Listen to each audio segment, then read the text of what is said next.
Yo les gars, on se retrouve aujourd'hui pour une nouvelle vidéo. Aujourd'hui on s'intéresse à une nouvelle carte qui sort dans Rage of the Abyss. Donc ça va être du support pour Performage. Donc Performage, on a déjà parlé dans une précédente vidéo avec du support qui sortira dans Animation Chronicle. Donc on n'a pas encore de date pour le TCG. Donc pour le moment il y a seulement Ball Balancer qui va sortir, du moins en premier.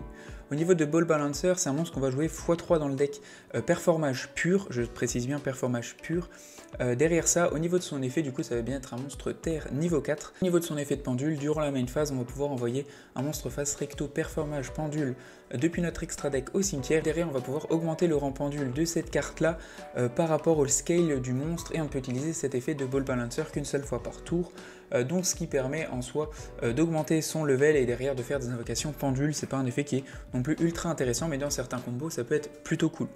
Derrière ça, au niveau de son effet de monstre, c'est là qui nous intéresse le plus, c'est que si on contrôle un monstre Performage, on va pouvoir invoquer spécialement cette carte depuis notre main. Derrière, quand l'adversaire va battle avec un monstre qu'il a invoqué spécialement, ou alors qu'il va faire une attaque directe, on va pouvoir invoquer spécialement cette carte depuis le cimetière. Si cette carte elle est énorme ou spé, on va pouvoir activer un de ses effets, ou ajouter un monstre Performage pendule depuis notre deck directement en zone extra deck face recto, ou alors détruire un monstre Performage qu'on contrôle. On peut utiliser chaque effet de monstre de Performage Ball Balancer qu'une seule fois par tour.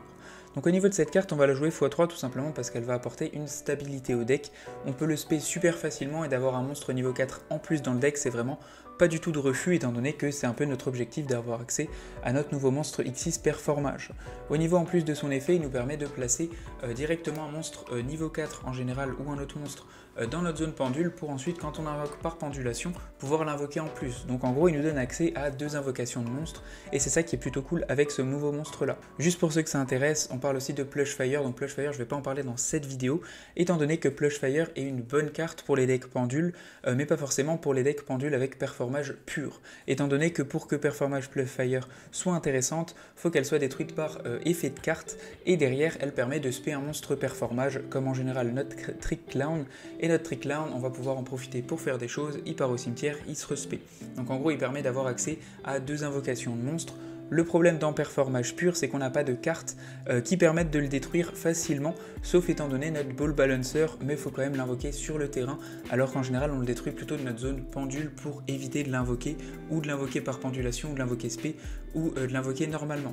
Voilà tout pour moi, n'hésitez pas à me dire ce que vous en pensez de cette nouvelle carte. Ciao ciao, à plus et abonnez-vous.